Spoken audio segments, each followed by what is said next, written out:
ಮಾಡಿ ಟೆಂಡರ್ ಆಗಿ ಅವನು ಜಲ್ಲಿ ಸಾಕಿದ ಅದನ್ನು ಕೂಡ ತೆಗೆಸಿ ತಗೊಂಡೋರು. ಅಂದ್ರೆ ಅಭಿವೃದ್ಧಿ ಮಾಡಕ್ಕೆ ಈಗಲೇ ಬಿಡೋದಿಲ್ಲ. ಆದ್ರಿಂದ ಇಂಥ ದುಸ್ಥಿತಿ ಇದೆ ಈಗಲೇ. ಇನ್ನು ಸೂಕ್ಷ್ಮ ವಲಯ ಅಂತ ಹೇಳಿ ಘೋಷಣೆ ಆಗಿಬಿಟ್ರೆ ನಿಮಗೆ ಹೇಳ್ತೀನಿ ಕೇಳಿ.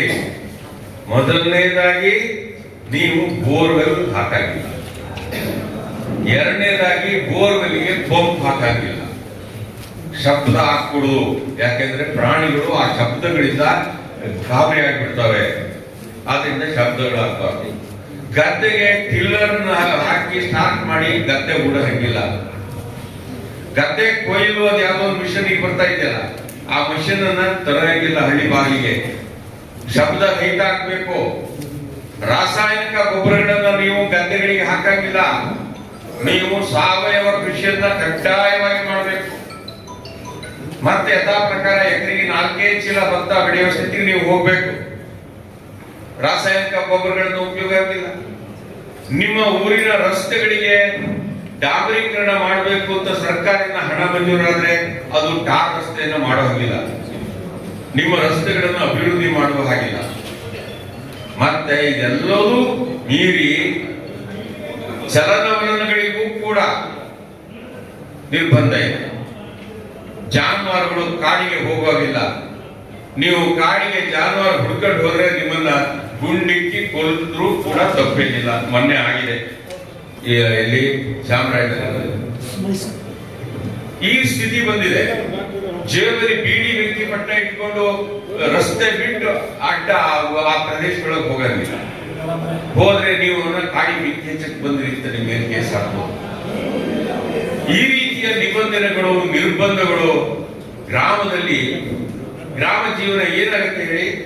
ಇದು ಒಂದು ಗ್ರಾಮವೇ ಒಂದು ಜೈಲಾಗುತ್ತೆ, ಬಯಲು ಜೈಲಾಗುತ್ತೆ.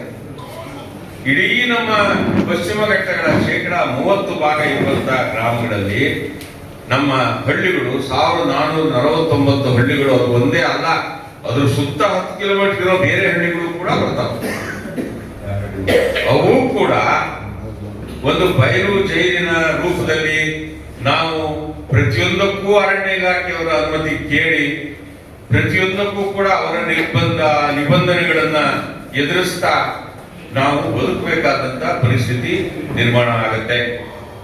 ಆದ್ರಿಂದ ಇವತ್ತು ಮಲೆನಾಡಿನ ಎಲ್ಲ ಜನರು ಕೂಡ ಪಕ್ಷಾತೀತವಾಗಿ ನಾವೆಲ್ಲರೂ ಕೂಡ ಹೋರಾಟವನ್ನ ಮಾಡಲೇಬೇಕಾದಂತ ಅಗತ್ಯ ಇದೆ. ಅದಕ್ಕೆ ನಾವು ಮಾನ್ಯ ಮಂಜುನಾಥ್ ಗೌಡರ ಅಧ್ಯಕ್ಷತೆಯಲ್ಲಿ ಮಲೆನಾಡು ರೈತ ಪಶ್ಚಿಮ ಘಟ್ಟ ರೈತ ಸಹಕಾರಿ ವೇದಿಕೆ ಅಂತ ಹೇಳಿ ಆ ವೇದಿಕೆಯನ್ನ ಜಿಲ್ಲಾ ಮಟ್ಟದಲ್ಲಿ ನಾವು ಮಾಡಿದ್ದೇವೆ. ಅದಕ್ಕೆ ಮಾನ್ಯ ಆರ್ ಎಂ ಮಂಜುನಾಥ್ ಗೌಡರವರು ಅಧ್ಯಕ್ಷರು. ಕೇವಲ ಸಾಗರ ತಾಲೂಕು ಒಂದೇ ಅಲ್ಲ, ಸಾಗರ ತಾಲೂಕು, ಹೊಸನಗರ ತಾಲೂಕು, ತೀರ್ಥಹಳ್ಳಿ ತಾಲೂಕು, ಶಿವಮೊಗ್ಗ ತಾಲೂಕು, ಕುಂಸಿ ಅಂತ ಊರನ್ನು ಕೂಡ ಸೂಕ್ಷ್ಮ ವಲಯಕ್ಕೆ ಸೇರಿಸಿದ್ದಾರೆ. ತಿಳ್ಕೊಳ್ಳಿ, ಅಲ್ಲೂ ಗೇಟ್ ಹಾಕ್ತಾರೆ.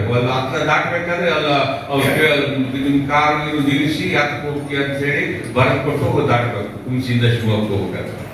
ಕುಂಸಿ ಅಂತ ಊರುಗಳು, ಆಮೇಲೆ ಶಿಕಾರಿಪುರ ತಾಲೂಕಿನ 12 ಗ್ರಾಮಗಳು, ಹೀಗೆ ನಮ್ಮ ಜಿಲ್ಲೆಯಲ್ಲಿ 473 ಗ್ರಾಮಗಳನ್ನ ಸೂಕ್ಷ್ಮ ವಲಯಗಳು ಅಂತ ಹೇಳಿ ಘೋಷಣೆ ಮಾಡೋದಕ್ಕೆ ಅಧಿಸೂಚನೆಯನ್ನು ಹೊರಡಿಸಿದ್ದಾರೆ. ಅದರಲ್ಲಿ ಪ್ರಮುಖವಾಗಿ ಆವನಹಳ್ಳಿ ಹೋಬಳಿಯ ಎಲ್ಲ ಗ್ರಾಮಗಳು, ಕರೂರು ಹೋಬಳಿಯ ಎಲ್ಲ ಗ್ರಾಮಗಳು, ಬಾರಂಗಿ ಹೋಬಳಿಯ ಎಲ್ಲ ಗ್ರಾಮಗಳು, ಆನಂದಪುರ ಹೋಬಳಿಯ 3/4 ಭಾಗ ಗ್ರಾಮಗಳು, ನಿಮ್ಮ ಕೊರಳಿಕೊಪ್ಪ, ಬರೂರು, ಹಳ